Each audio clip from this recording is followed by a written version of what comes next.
ChatGPT is halfway there.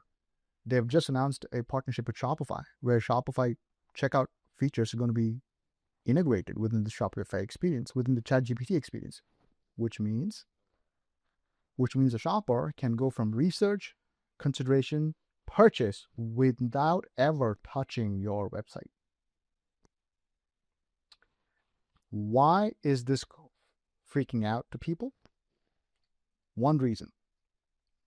Last year, by the end of last year, TikTok proudly announced that in the span of 2024, some $400 billion plus worth of products were bought via TikTok shops.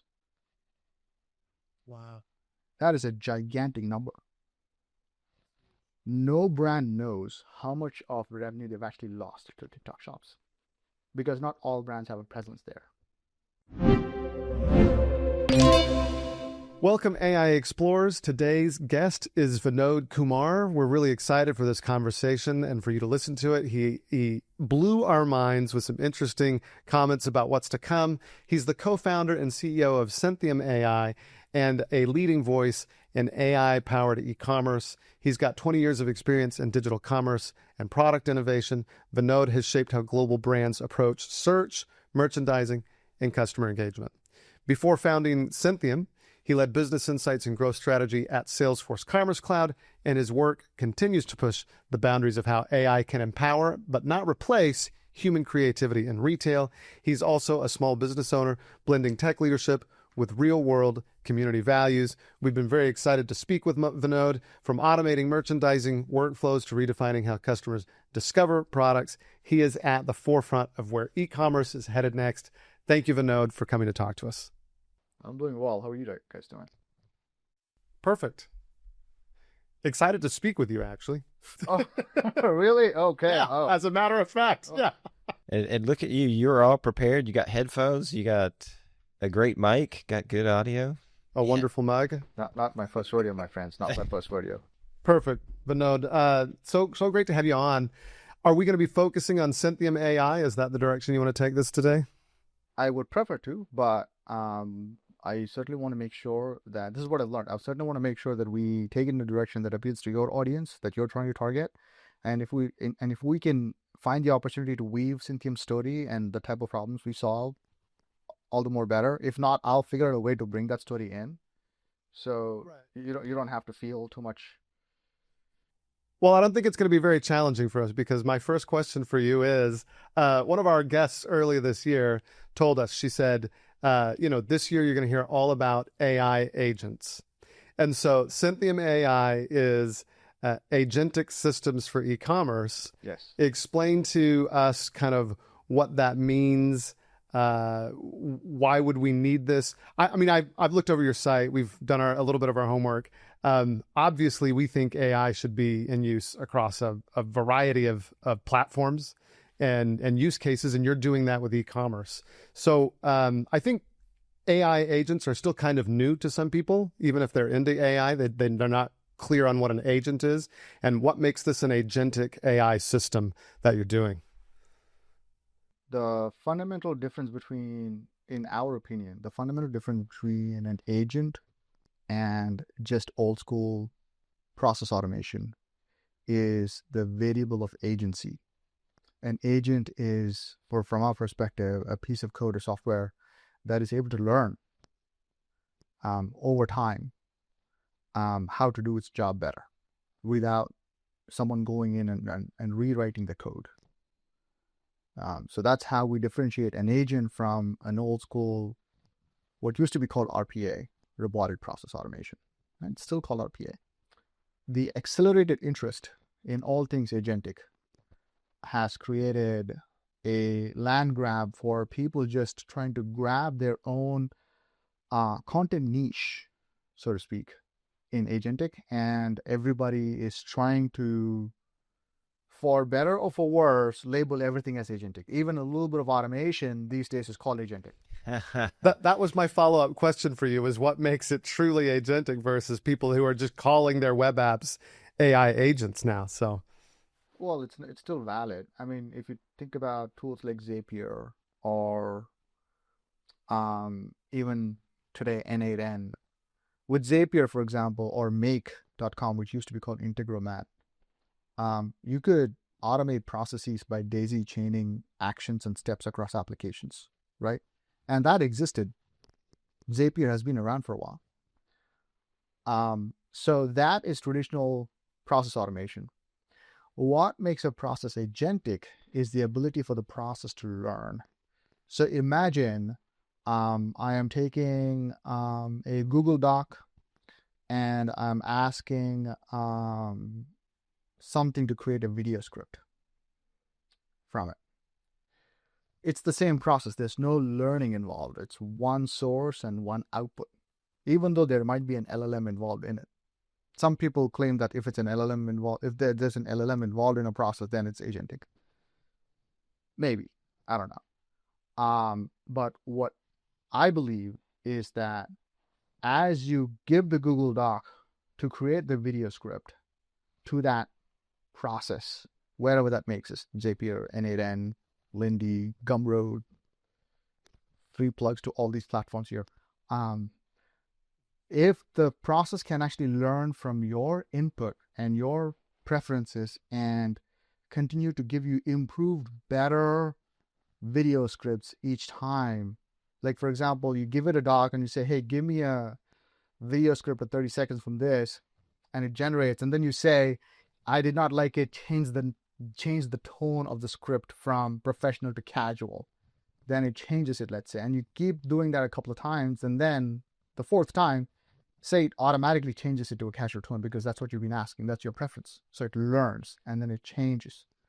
It's a very simple use case. It can get really sophisticated when you talk about like enterprise use cases, like fraud detection and whatnot. That to us is agentic. There's a little bit of agency involved. The code understands what your preferences are and it updates its approach to make it more relevant to you with automation in the scope. So how is that different from, for example, Midjourney in the last 2 versions has updated an opportunity for you to add your own personalizations? You're suggesting that for it to be agentic, or GPTs as well. GPT remembers things about you. How that doesn't to me strike me as agentic. So how does what you described differ from those kind of personalization options or memory options? Frankly, I've been using GPT memory for a long time. I don't know why it's a new thing, because ChatGPT memory, the concept of the memory has been around for a while, right? And it's not a net new thing. Maybe the memory window has expanded, but that to me is personalization. That to me is I say, hey, keep this in memory, and then the next response you generate, add this to your, essentially RAG it, add this to your post-process output generation. There could be an agentic angle to it. Like if there's some decision making happening within that process, like for example, again, if you use operator, and you use somehow the concept of memory with the concept of the operator taking action on your behalf on your browser, say, then there's some amount of like self-directed agency involved in what it is doing on your behalf. So there is some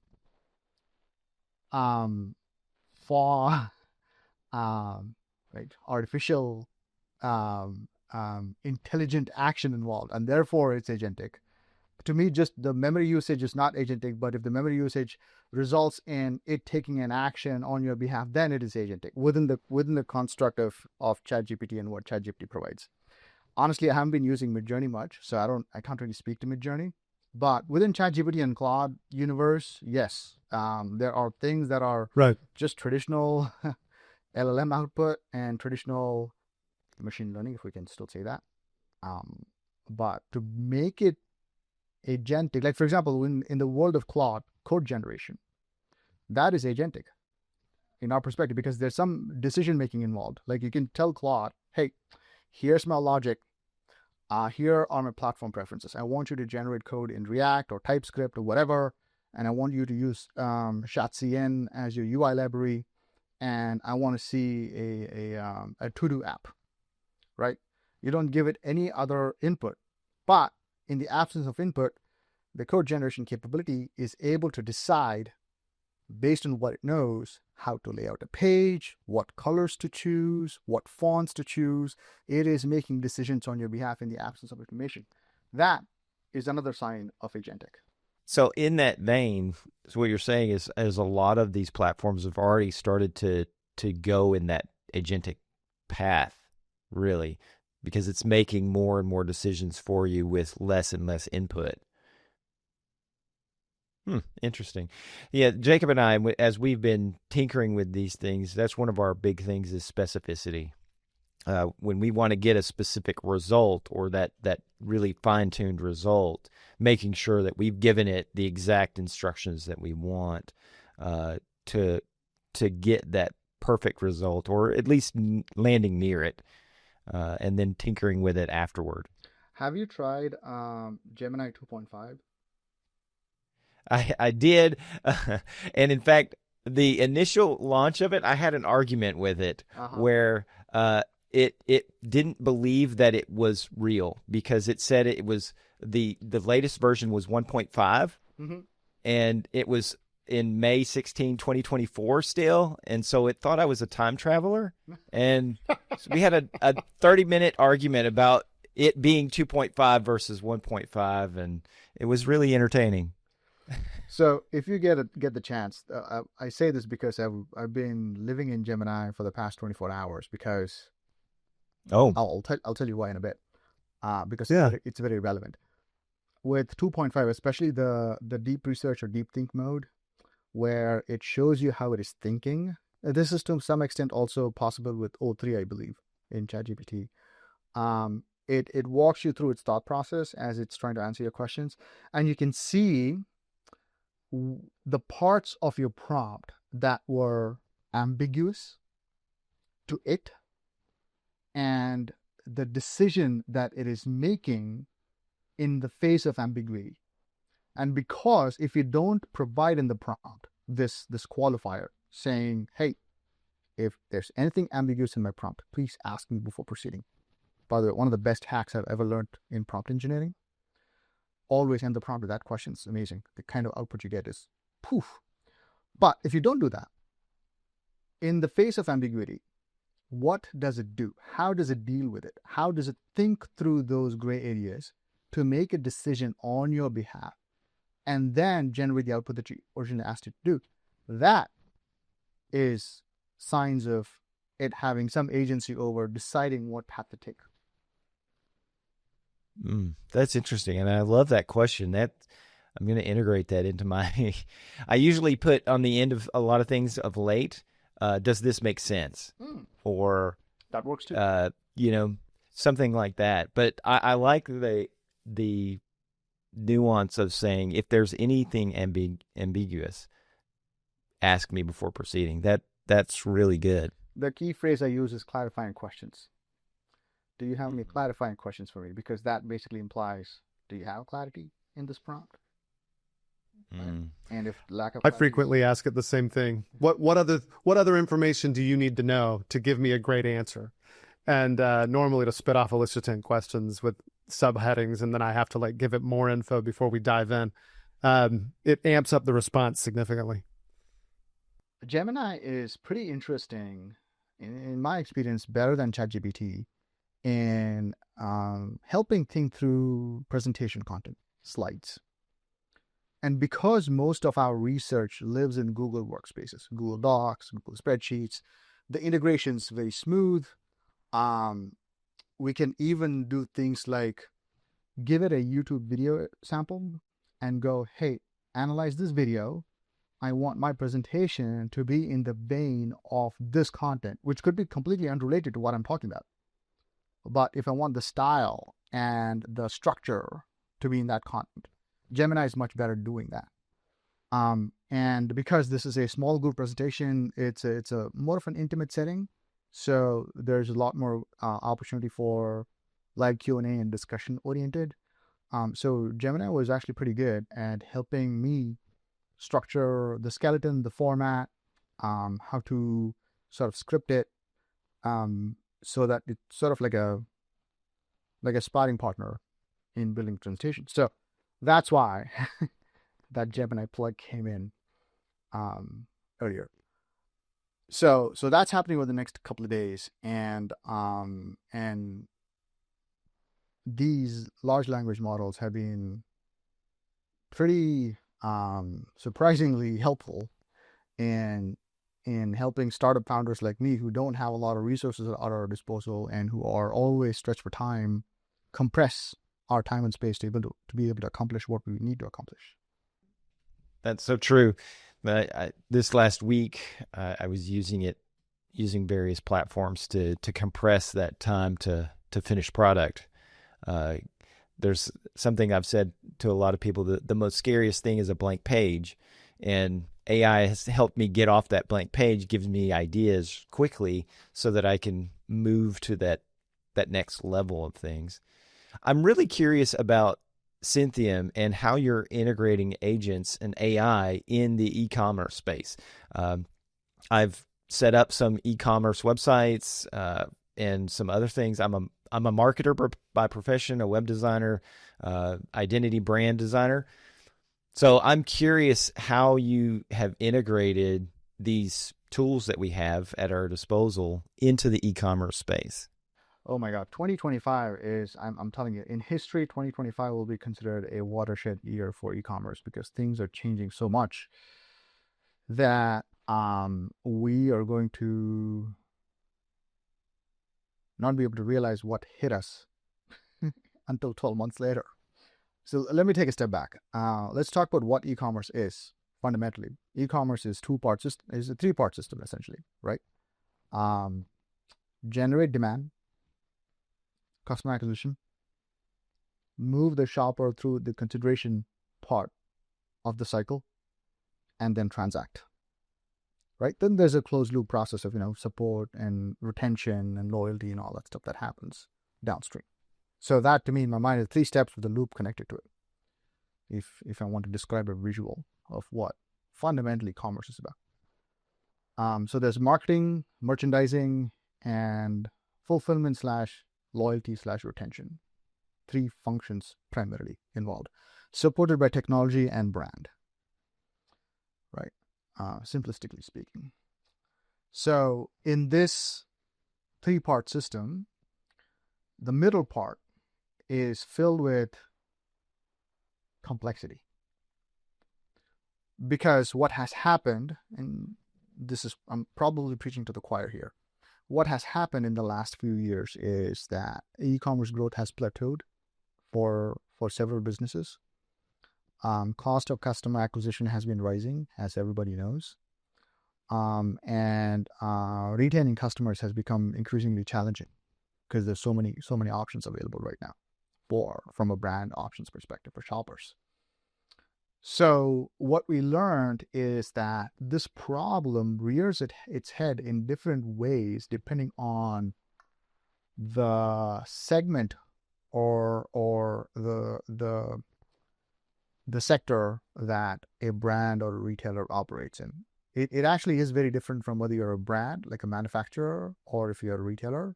But within that, if you're a smaller one running your business in Shopify or Shopify Plus, versus if you're a slightly larger or even enterprise business where you're running your business on Salesforce, the issue comes up in different ways.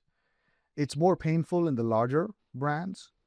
By larger brand, I mean anything north of 50 million in online annual GMV, as we like to call it, gross merchandise value.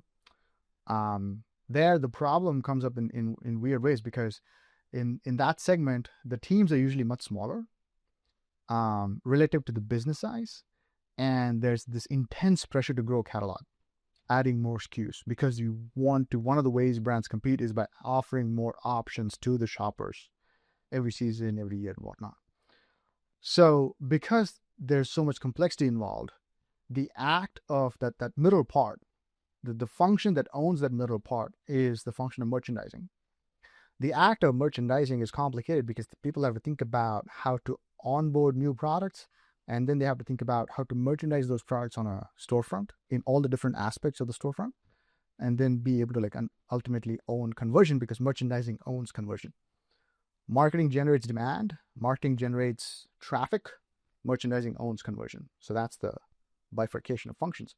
So we focused on the merchandising aspect of it, and we realized that there is just a ton of manual work, monotonous, repetitive work that happens within the world of merchandising.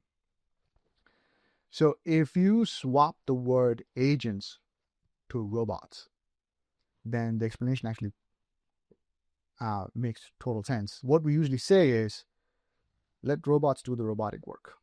Merchandisers have a laundry list of just robotic work that they do on a day-in, day-out basis, copying product data from one place to another, or configuring new inventory. Like if you're launching a new product, the new product always has to show up in the first position on a product grid, like, logical. Those are pretty robotic work. And there's no intellectual energy involved. There's no cognitive energy involved, but it's still very energy sapping work. So we started with this premise that let us make merchandising simple. Let's make our merchandisers' life simple. And turned out the way to do that was through automation. So we started doing just plain automation. And then we realized that the automation needs to have some semblance of intelligence in it and some semblance of agency in it.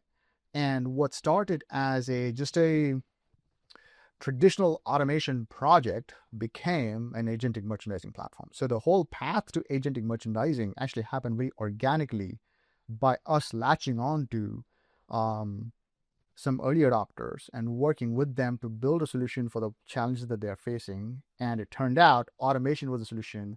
Oh, by the way, because there's a lot of churn in my organization, I want that automation to be smart enough to understand and remember what my merchandisers have done, irrespective of how my people churn through my organization. So there's some amount of memory, some amount of agency involved, some amount of decision-making involved that the software has to do to sort of bob and weave across these complexities. So that's what agentic merchandising is. And that is a very abstract explanation. To make it clearer, one example. Say you have an e-commerce storefront selling apparel. You know that the search box on a commerce site is very important, because site search is a high converting feature in e-commerce site. Usually, So usually people who search on a site have 2 to 3 times higher propensity to convert than people who don't search. And this is just shopper psychology, where, if you're searching for something, you know what you want. So if you're selling apparel, consider the word khakis, basically meaning a pair of pants, right? So if I'm typing in khakis, what I'm expecting to receive as a shopper is a selection of pants of a particular type and style, but in different colors that are available on your storefront. That's a fairly reasonable experience. Now, if I type the word khaki without the S, I don't mean a single pair of pants. I mean the color khaki as a shopper, a type of brown. What that means is I am looking for apparel in brown, which could be shirts, shorts, pants, a pair of socks, I don't know.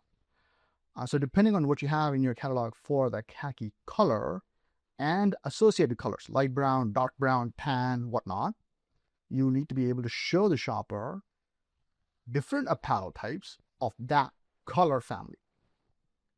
Very similar words, 2 very different outcomes. The merchandiser's job is to be able to make sure that the platform understands what results to generate for khaki versus khakis. That is a time-consuming, laborious, monotonous work. Yeah, it would be. I'm seeing it from the perspective of having done some e-commerce stuff, and all the tags and all the, trying to make sure that you've got all the iterations of search involved in those tags. And no, it can be a beast. It can be a real beast. Yeah. And I only had I think 1,000 SKUs. So it wasn't terrible, but these bigger brands that have, 10,000 SKUs, that's, or more. yeah, that's a monumental task right there.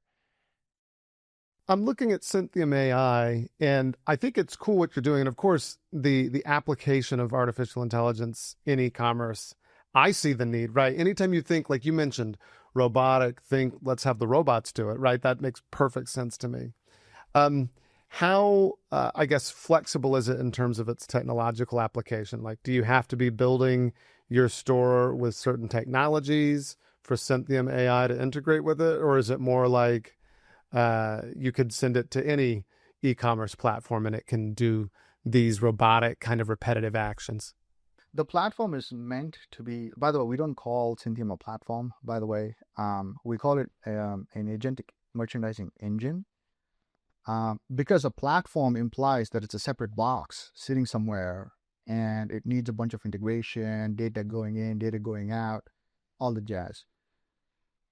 Architecturally, the innovation that we bring to the market is we are not a separate box that sits in the architecture diagram of the CIO or the CTO. It is a layer, a mesh that sits on top of all the digital technologies that make the CIO or CTO's tech stack. So to say that that mesh can be implemented on top of any platform, obviously the time it takes to implement that mesh differs based on what the underlying platform is. So the approach we've taken is we'll pick one commerce platform. We will make sure that the implementation is so smooth that within 10 days, a brand can be up and running without requiring too much customization. And most of the 10 days is actually testing rather than implementing. And we've decided to focus on Salesforce as the first platform that we're going to make that happen. So the mesh itself is very much agnostic. Like it can be dropped on top of a Shopify or a BigCommerce or any other platform. Magento, WooCommerce, all of those platforms. WooCommerce, I'm not sure. We have right. Okay. No, that's why I'm asking. Yeah. Yeah. Well, no, I'm saying WooCommerce. I'm not sure because we assume a level of complexity and sophistication to exist in a business for Syntheum to be relevant. Right? And businesses running on WooCommerce typically tend to be a smaller size where the complexity level is slightly smaller and Syntheum may be an overkill. Right. So that's why I say that. But Salesforce, Shopify, and BigCommerce are pretty much, and to some extent commerce tools are pretty much within the scope of the level of complexity we aim to solve. So it is agnostic in the way it is architected, but it's faster to realize value within the Salesforce ecosystem. So you're going to the Salesforce conference. You mentioned that you're going to be announcing a certain feature in a couple of days. So because you're also in the marketing realm, this might be very relevant. So yeah, 2025 has been a weird year. So and it's just halfway done. We're really halfway there. It's only feeling like, oh my God, so much has happened this year in these last 6 months. It's crazy. April 28th, I will never forget the date.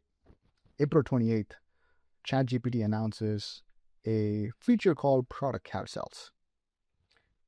And the whole brand consumer goods ecosystem goes, holy crap, what just happened?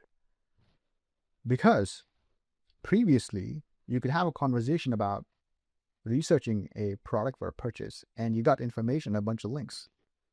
But now, both in Perplexity as well as in ChatGPT, you actually get product tiles with pricing and inventory and appropriate color selection. As a brand, you pray that it is not prioritizing your competitor's product over yours, or it's not misrepresenting your brand, or it's not focusing on outdated information where it may be talking about some information that's 12 months old without taking your latest and greatest innovation into consideration, right? I'm just making this up. Imagine if you're looking for an iPhone and the first tile that shows up is iPhone 10, right. And though the model has moved on. So that's the risk that we're facing. Previously, these used to be considered as demand generation engines. Traffic comes from these places, land on your site, and they convert on your site. That used to be the case. But now, Perplexity already supports the ability to complete a full transaction within its walled garden without even leaving the Perplexity experience. Gemini, no doubt, will go in that direction very soon. ChatGPT is halfway there. They've just announced a partnership with Shopify, where Shopify checkout features are going to be integrated within the Shopify experience, within the ChatGPT experience, which means a shopper can go from research, consideration, purchase without ever touching your website. Why is this freaking out to people? One reason. Last year, by the end of last year, TikTok proudly announced that in the span of 2024, some $400 billion plus worth of products were bought via TikTok shops. Wow. That is a gigantic number. No brand knows how much of revenue they've actually lost to TikTok shops, because not all brands have a presence there. That is scarier than just AI in general. I mean, you're Within blowing my second, mind like, here. oh, holy shit, what happened? No. So one of the things that occurs to me is you yourself were just talking about the importance of a search feature on a website. But now, and I've always assumed, even in the age of AI, that websites will still be a thing, that web design will still be a thing. But in a way, like, would it be possible to set up an e-commerce website that is not designed for humans at all, but designed for AI? And does design matter at all, or is it more technical setup? So, you're the expert in this area, so tell me that. I am glad you asked the question. Yeah. So, the first thing someone has to do, like, if this is logical, for the first thing anybody has to do to take stock of the current situation. What is actually happening today? Do we need to react? Do we need to respond? I say this because TikTok shops kind of snuck in, and I'm saying TikTok shops, but I mean also Instagram shops. I also mean Snapchat commerce capabilities. I mean the whole social commerce capabilities. 2024 was significant in the sense billions of dollars were spent by shoppers purchasing on these platforms, the majority of which were impulse buys. Purchases of products that were at a lower price point, that don't require a lot of consideration, a lot of research, and could be seen as disposable or low risk. That left brands going, oh, but I sell higher priced items. Our products have a higher consideration point. People have to understand our story, have to research, so therefore brand.com still matters. And now comes ChatGPT, Perplexity, and Gemini, taking the high consideration route.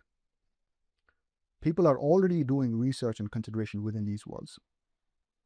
If low consideration purchases and impulse buys have been overtaken by social commerce, will conversational commerce take over high consideration purchases? If that happens, what's the role of brand.com in this world? It's an unanswered question. It's TBD. This is why brands are freaking out. But this is what we're trying to solve. Yeah, I'm seeing this in my head, and in all that we've kind of talked about, and it's just kind of coalescing. And there won't be a web page. It will be self-served by the AI based on your preferences, what you've purchased before, and so there won't be that web design. There won't be.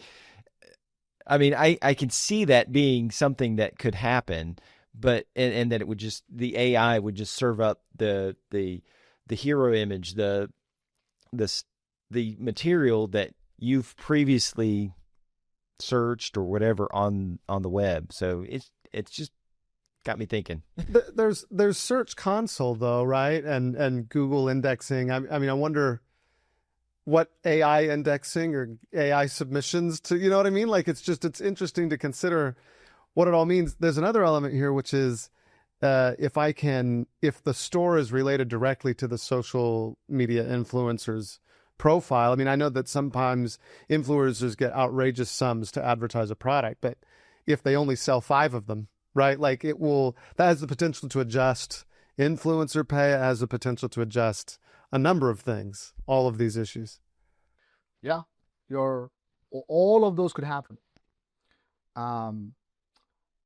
However, there's one data point. Salesforce research suggests that while shoppers, especially Gen Z and Gen Alpha, are leaning more towards leveraging ChatGPT and Perplexity and Gemini for AI-driven shopping, from a completing of transaction perspective, they still tend to trust, like, half and half. Half of the population, half of the responders still said that they will go to the brand's website to finish the transaction. While they get to know what they want to buy, they make the decision off-site, but they go on-site to complete the purchase.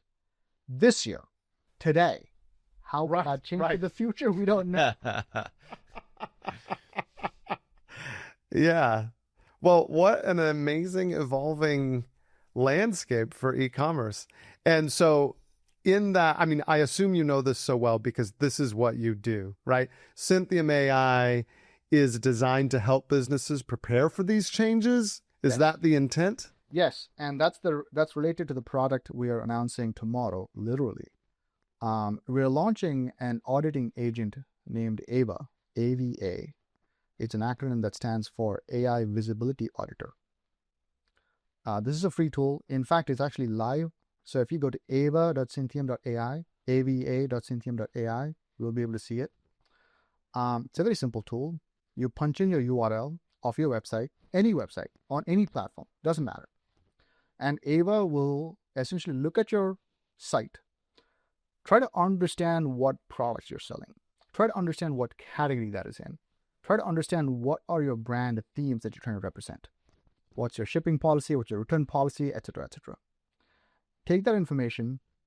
Ava will go to ChatGPT and Gemini for today and simulate a bunch of prompts, run a bunch of simulated conversations, typical to how commerce happens within these worlds. Take the response,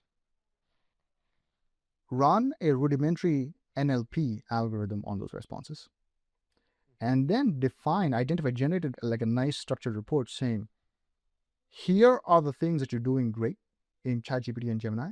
Here are your risks. Here are the places where you're falling short. Like, for example, Allbirds is not a customer of ours, but I just ran it just for shits and giggles because I love the brand. And Ava was able to find that on ChatGPT, there are mentions of durability concerns for Allbirds shoes. What does that mean for a brand? Even though the brand may talk about that, the durability aspect of its footwear on the website, the information that ChatGPT is using, which is a combination of what's available on Allbirds versus third-party sources and anywhere else. Apparently, ChatGPT has concluded there are some durability challenges with Allbirds. So if you are a brand manager for Allbirds, how do you work through it? Obviously, work with Syntheum. We provide the tools to work through it, but nevertheless, I mean, from an awareness perspective, at least raise the alarm internally that there's a situation happening. And if the world shopper journey changes the way in which we think it's going to change, pretty soon we have a relevancy risk for our brand that we need to contend with. Then you can strategize around it, have strategies deployed. We offer a playbook, but that's irrelevant to the conversation. But what Ava does is essentially shine a floodlight on good and bad of how your brand is talked about in ChatGPT and Gemini conversations. That's the tool we're rolling out tomorrow.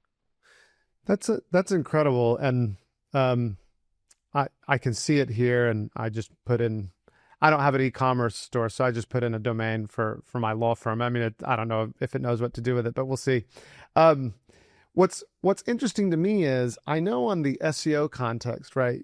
You can format, you can use schema, you can do things to make sure that your website is being indexed in a way to maximize its potential to be brought up in search results. Does that already exist for ChatGPT, for Claude, for Perplexity, or not? Is there a way to format your site so that these tools already talk more about your product, service, website, etc.? It does. There does exist a specific format. And I'm glad you're asking these questions. Maybe I should just throw my script out. Um, uh, if you, this is how we like to talk about it. Websites are currently designed for humans. We need to start thinking about designing websites for agents and bots. Historically, See, that's nuts, but yes, that's what was gotten me thinking is like, does it matter? And so it's giving me this existential crisis with the design right now. I'm over here. I'm a designer. I love designing websites and things of that nature, and so I'm like freaking out a little bit. Visual design matters less, right? So visual design matters less, but data design, data architecture matters quite a bit, right? We don't know. Maybe visual design still we don't matters. know. Yes. So here's for example. This is why this is even more complicated than what we are talking about. All right, fair enough. Go ahead. So today, these large language models, these are large language models. Language can be expressed in text or visuals, right? We know that. Today, these language models started by generating text. Now these models are generating images and videos. Right? It's logical to conclude that these models will also be able to consume images and videos. But I know that like ChatGPT or Claude or any of them or Gemini can work wonders with a spreadsheet, Like it almost makes me wonder if the way to how you submit a sitemap to Google, if you just submit a database to ChatGPT or Claude down the road to ensure that your products, services, etc. Like, right now it's interesting because everyone is upset. In the copyright space. So as a lawyer in the copyright space, there are a lot of people that are very upset about ChatGPT having used their content. But it may be in not so very long a time that everyone is actually giving their content to ChatGPT because now there's a pecuniary incentive for them to do that. Whereas right now there's not. Everyone feels a little ripped off. Not everyone, but many of the copyright holders in the world feel a little ripped off. Whereas if I can start to get paid for giving my content, well, then that becomes a whole other ball game. And that to me do you see that that's where it's headed? Because that's what it sounds like based on what you're saying. Yeah, now we have to think about, hey, does this video or does this art or does this design Gen AI friendly? It's definitely human friendly, but is it Gen AI friendly? Yeah, this is a perfect exercise for you. I mean, if you wanted to try it. If you have two similar looking design artifacts that you have, one that you think is not good and one that you think is very good, just upload it to ChatGPT and ask it to compare and critique those two images and see which one it thinks is actually better and if its judgment of better aligns with your judgment of better. That's super subjective. A lot of this is reminding me of Chris Voss in his book Never Split the Difference. He talks about the visuals, and this goes into the visuals. 55% of our communication is in the visual, in the body language that we're expressing in our thing. And there's been millions of emails that I'll look at and I'm like, I hear the tone of that person, but is that really what they were saying? Should I be injecting that tone? And so, what with language versus with visual language, what is that? Oh man, you've got me thinking a lot on this. You've exploded our minds today. Thank you, Vinod. Yes, we appreciate it. I'm over here going, what is the world going to look like? Yeah. Very interesting. Good job. So if you are a brand, right, and you're $100 million brand and you have like a nice team, you have a nice marketing team that is investing in paid ads and organic SEO and all the jazz to generate demand, and you have a nice merchandising team that takes care of the traffic that comes to your site by merchandising strategies to convert. If we enter a world where Gen AI search includes both demand generation and conversion, first problem, who owns the problem? Is it marketing or is it merchandising? because it covers both demand gen as well as conversion. From a user experience point of view, everything happens in one flow. So who owns the problem of figuring out the brand and the products are represented appropriately? We are hanging our hat on merchandising. The majority of the world thinks that it needs to be owned by marketing. But we think that it's a blended role and that it is merchandising led. Because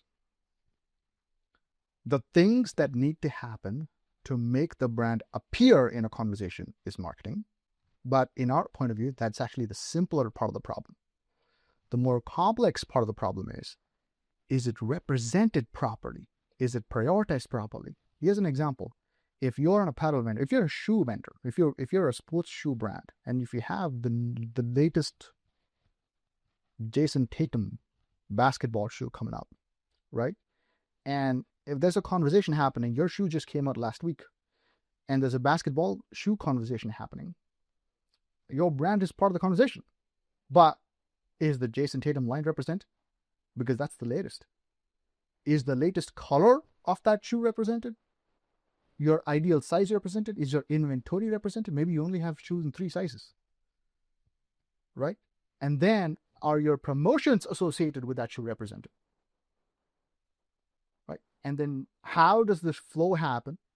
Then once that flow happens, how does that information get to you? And how can you fulfill that order? That's why we believe that it's a merchandising first problem, even though it comprises of both marketing and merchandising, because that's a slightly more complicated problem to solve.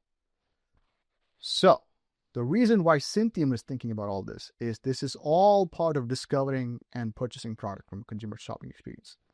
The same techniques that a merchandiser uses to merchandise their products on site need to be consistent with the techniques that they use to merchandise their products off-site. And therefore, Syntheum's merchandising engine is a closed-loop merchandising system that takes one set of strategies and helps them figure out how to deploy those strategies both for their on-site experience as well as their off-site experience.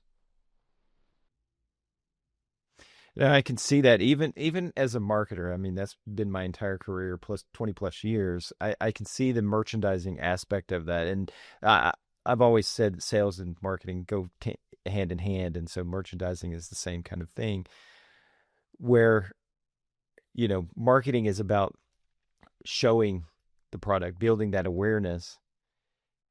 But in that conversation, making sure that all those variables, the new shoe, the colors, all those things that you talked about are definitely that merchandising part of it. I mean, there's some marketing there, but not as much. So I see those two teams definitely needing to be, on board and servicing that in a good way.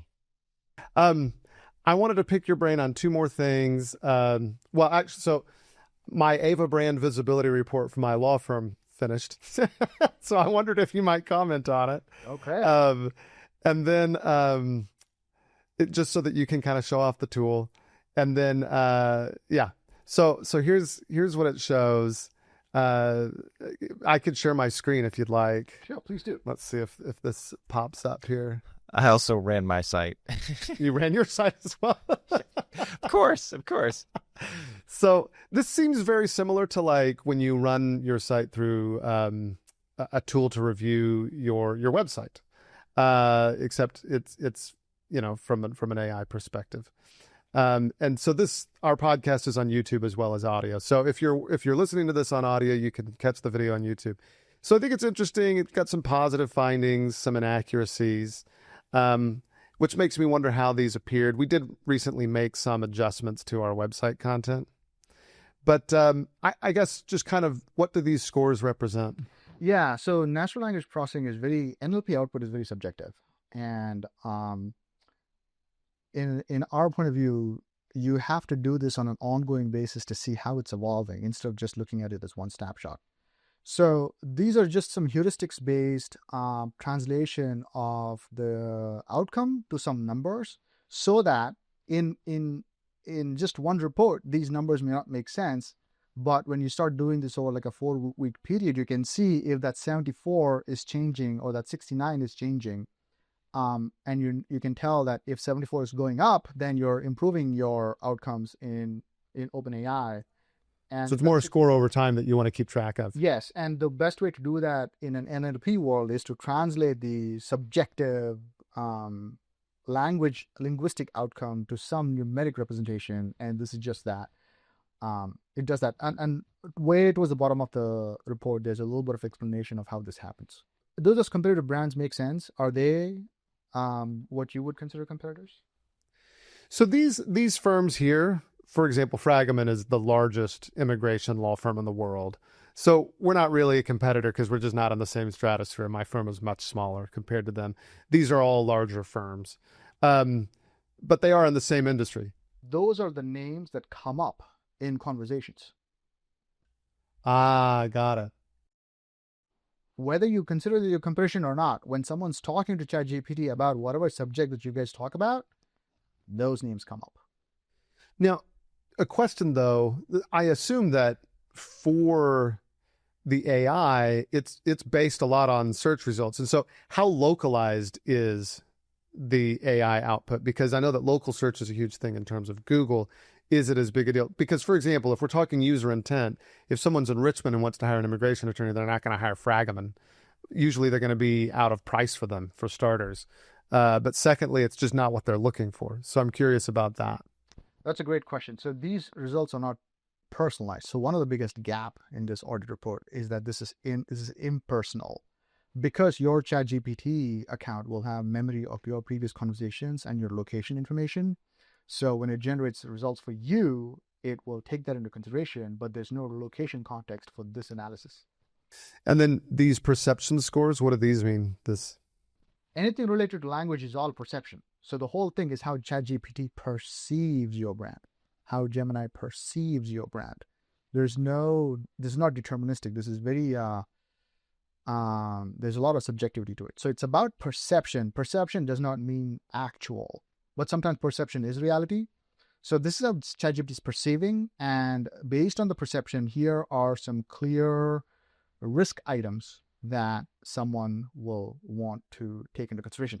Now Ava goes down the path of assuming that you're a brand and you have certain roles in your organization, and it takes a stab at who in your organization should maybe own actions against these issues, and Ava includes it. So from a law firm perspective, it may not be as relevant, but it goes down the path of trying to highlight what are the, and there you see what are the 5 assessment vectors that we assess against. And these are the prompts that Ava generated and then ran your brand against in a conversation. Very interesting. I'm going to run these prompts individually now myself, just to kind of feel it, that's the fascinating report. And then you said, what's here at the bottom? Is it this? That's the final. Logic. Okay. This is how the numeric percentage is derived. Well, Vinod, it's been a pleasure. We wish you luck at the Salesforce conference. We wish you luck with Syntheum and with Ava. Well, AI Explorers, if you've enjoyed this video, like, comment, and subscribe, and we look forward to seeing you in the future.